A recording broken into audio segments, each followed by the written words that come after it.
Oke, assalamualaikum warahmatullahi wabarakatuh. Selamat pagi. Hari ini saya akan membawakan materi pertemuan 5 dengan judul searching ya. Jadi di pertemuan ini kita belajar bagaimana kita memanfaatkan sebuah array untuk mencari sebuah algoritma ya. Pertemuan 5 searching. Jadi searching adalah sebuah proses pencarian suatu elemen di dalam sebuah array ya. Jadi dia ada dua fungsi tipe, secara sekuensial sama secara binary ya. Jadi perbedaannya adalah suatu elemen tersebut perbedaannya adalah ketika kita mencari sebuah nilai array tersebut, dia bisa secara sekuensial berurutan atau secara acak ya. Kalau binary dia menggunakan pohon-pohon biner untuk mencari datanya. Jadi pencariannya terbagi jadi dua. Untuk pencarian internal dia bisa menggunakan table array. Terus pencarian eksternal kita bisa menggunakan proses untuk memori sekunder ya. Jadi dia menyimpan arraynya dalam sebuah fungsi temp biasanya. Larik atau table ya, kita bisa deklarasikan seperti ini. Jadi array 1 titik-titik sampai dengan 11 nilainya integer, atau kita bisa menggunakan karakter, atau kita bisa menggunakan konstanta tipe data lain seperti string, integer, atau kita bisa menggunakan array searching of array untuk membuat sebuah elemen ya. Nah, jadi untuk searching sendiri dia bisa meliputi pencarian data seperti fetch, jadi pencarian lokasi dan posisi record, atau next, memperoleh rekaman dari data yang kita cari ya. Jadi metode pencariannya dia ada beruntun, sekuensial, terus sentinel, dan bisa secara binary juga ya. Pencarian beruntun ya. Jadi kita di sini lebih fokus kepada larik yang tidak terstruktur sama larik yang tidak terstruktur ya. Jadi ada dua ya. Jadi kita bisa bilang untuk yang array yang tidak berurut misalnya seperti ini 10, 23, 18, 21 dan 25 ya. Jadi kita bisa mengembalikan nilai yang tadi ya. Misalnya kita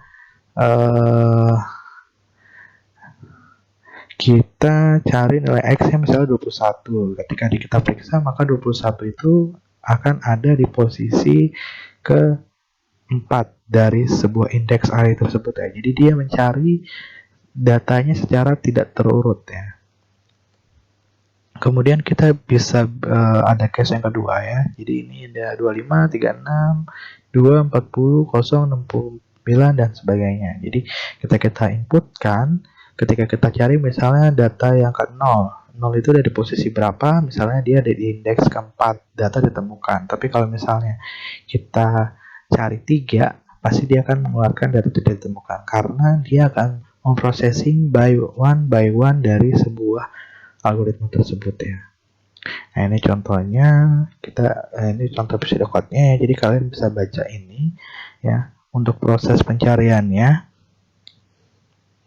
Nah, ini untuk processing dari algoritmanya. Jadi kita inisialisasi data yang tidak berurut, kemudian kita tampilkan elemen array-nya, di situ kita input data yang dicari ya. Jadi dari sini harus ada nilainya.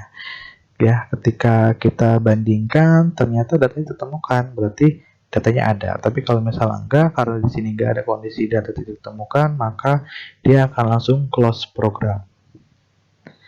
Nah, kemudian ada pencarian beruntun pada array ya. Ya, jadi dia secara berurut ya. Jadi misalnya 13, 16, 14, 21, 76, 15 ya. Biasanya kita mengurutkannya itu berdasarkan nilai yang terkecil sampai yang terbesar ya. Contohnya bisa seperti ini ya. Kalian bisa baca ini, sudah saya jelaskan dalam PPT. Kemudian untuk pencarian secara sentinel ya, jadi kita bisa mencari nilai sentinel dari sebuah aplikasi tadi ya. Misalnya kita masukkan nilai X nya sebanyak 18 dari sebuah indeks ya. Ketika 18 ditemukan ke indeks +1, maka otomatis akan ditambahkan pada larik ya. Jadi ukuran lariknya akan langsung jadi 7 nilainya ya, karena dia akan masuk N+1 ya. Jadi kalau ada rumus N+1 dalam sebuah larik sentinel, kita akan memaksakan sebuah nilai tersebut untuk masuk ke dalam tabel ya. Sama seperti contoh yang kedua ya. Jadi kita masukkan nilai 21, tapi secara paksa nilai 21 itu sudah ada, tapi nilai 21 akan masuk ke nilai 7 ya, karena kita mencarinya berdasarkan Sentinel. Ya, ini contoh untuk algoritma Sentinel, kalian bisa baca.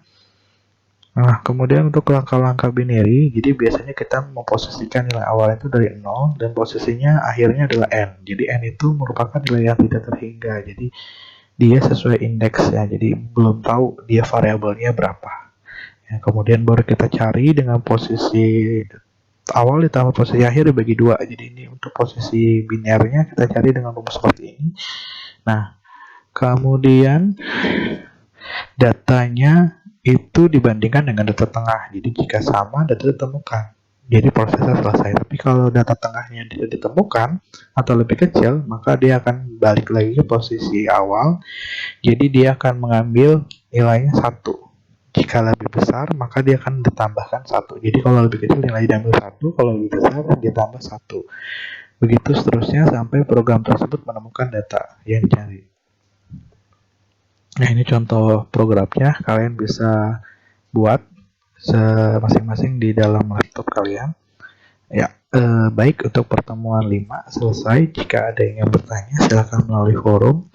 Jika kalian sudah siap mengerjakan tugas, silakan dikumpulkan sesuai dengan waktu yang diberikan. Terima kasih. Assalamualaikum warahmatullahi wabarakatuh.